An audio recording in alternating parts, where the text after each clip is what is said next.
de todo espírito, né? Um atributo essencial, principal, né?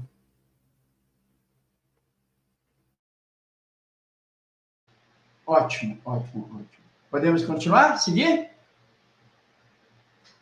Deixa eu ver se tem alguma questão aqui. Parece que o pessoal não tem, não. O pessoal está bem tranquilo. O pessoal está quietinho, né? Quietinho. Ou é porque estão entendendo tudo, ou é porque não estão entendendo nada. Mas estão quietinhos. Vamos ficar na primeira hipótese, que estão entendendo. Vai, né? Depois, como pessoal, diz, né? Quando eu penso que sei, não sei. Ou, pois não, Eric? Estão fazendo pergunta no meu canal aqui. Mas não... Eu posso passar para vocês, né? Fica à vontade, posso fica à falar. vontade.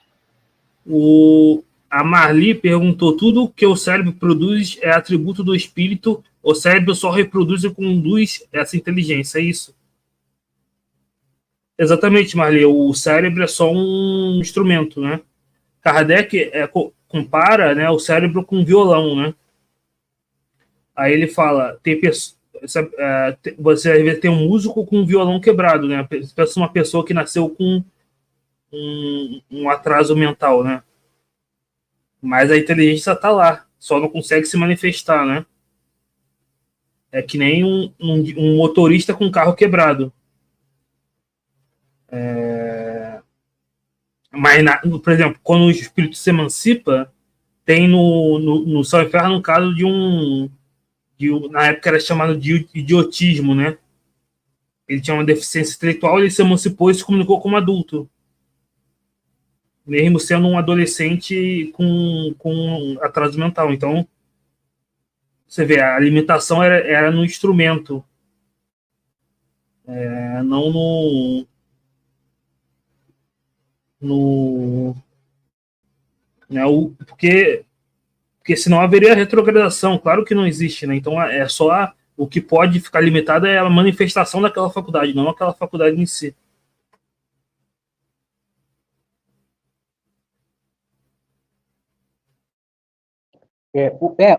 Os próprios materialistas diferenciam o cérebro do mundo chamado, como eles chamam, mundo mental. Mesmo eles separam, né? Eles deixam, a maioria deles deixa muito claro que são coisas distintas. Claro que a diferença para eles é o cérebro que causa esse mundo mental. Mas eles mesmos afirmam que são coisas diferentes.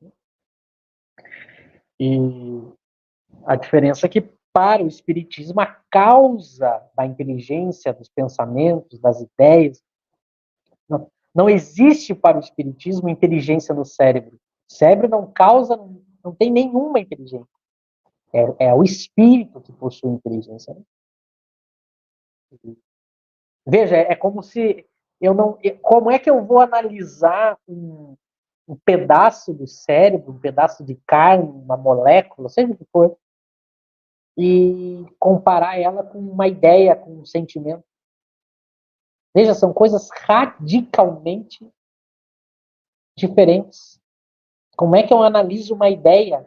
Imagina, é como se eu abrisse a cabeça de uma pessoa e dissesse assim, onde é que está o amor ali? Onde que está o amor ali? Onde é que está a ideia? Onde é que está a ideia da matemática no cérebro do matemático? Abre o cérebro dele e me mostra ali. Não? Não. A gente não acha assim. No espaço material, uma ideia, um pensamento, um sentimento.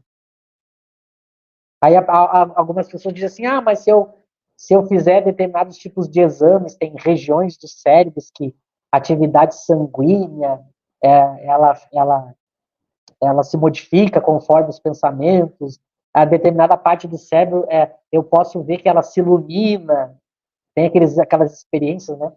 Mas isso aí, veja, a pessoa confunde o efeito com a causa. Né? O que está tendo ali? Reações físico-químicas. Nós estamos interpretando aquilo como um sentimento, uma lembrança, um pensamento. É como uma foto, né? A foto é um exemplo maravilhoso para a gente entender isso. Alguém tira uma foto e nos mostra, né? Aí a pessoa diz assim, aqui na foto está a imagem. Vamos imaginar, eu vou num zoológico e tiro foto de um leão. E aí eu digo, ó, Laura, aqui está, o leão está aqui, ó. A gente não para pensar que a foto nada mais é do que um monte de pontinho luminoso, com cores diferentes, tonalidade. Quem interpreta esses pontos luminosos e transforma isso na ideia do leão, sou eu.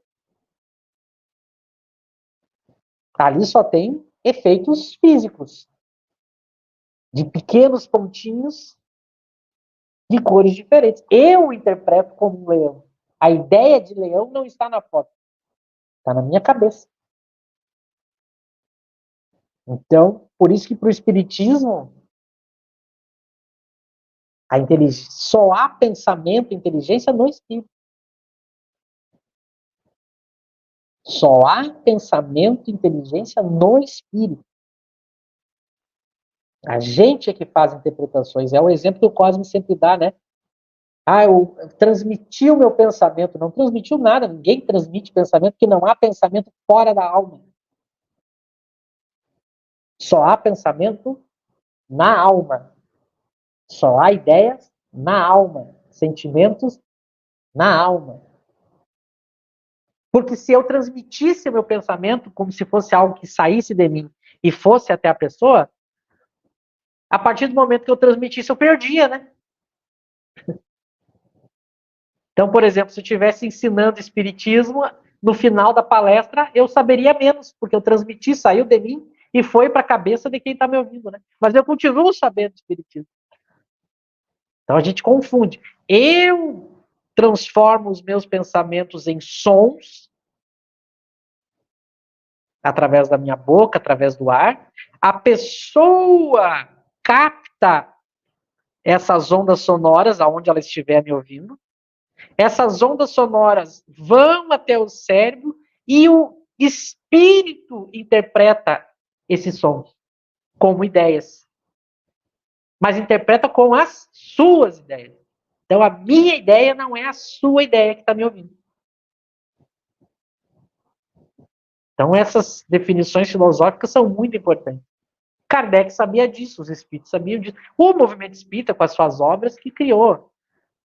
Botou o pensamento no perispírito. Mas peraí, como é que pode ter memória fora do espírito se o pensamento, a inteligência é um atributo do espírito? Eu não posso separar. Eu não pode ter pensamento no perispírito. Ali naquele livro tem o pensamento do autor. Isso é metafórico, né? O que um livro tem? Rabiscos. Que a gente interpreta como palavras e ideias. Porque aonde que está a ideia, pensamento, conhecimento? No espírito. Estou apontando para a cabeça e nem isso é correto, né? Porque também não está na cabeça. Está no espírito. Então é muito importante a gente entender essa definição que Kardec dá para espírito. Que o movimento espírita desconheceu e ignorou e fez confusão. Como o Eric colocou, né? O Eric lembrou muito bem. A pessoa está num estado mental, estado vegetativo, a gente pega essas pessoas com completo deficiência mental, a pessoa tem uma vida vegetativa. Mas é apenas o corpo, né? Porque o espírito é indestrutível. Não tem doença no espírito. Não tem como o espírito ficar com sequela mental, não pensar. Eu acho que foi eu não lembro qual foi o estudo, acho que foi no nosso T4 da semana passada, que alguém perguntou se o espírito dorme, né? O espírito não dorme. Como é que o espírito nunca para de pensar, nunca fica doente, nunca fica sem memória, nunca dorme. Então, isso são coisas físicas, efeitos físicos do cérebro, do corpo. Mas o espírito é indestrutível, ele é inatacável, não tem como agredir o espírito, ferir o espírito, prender o espírito, chicotear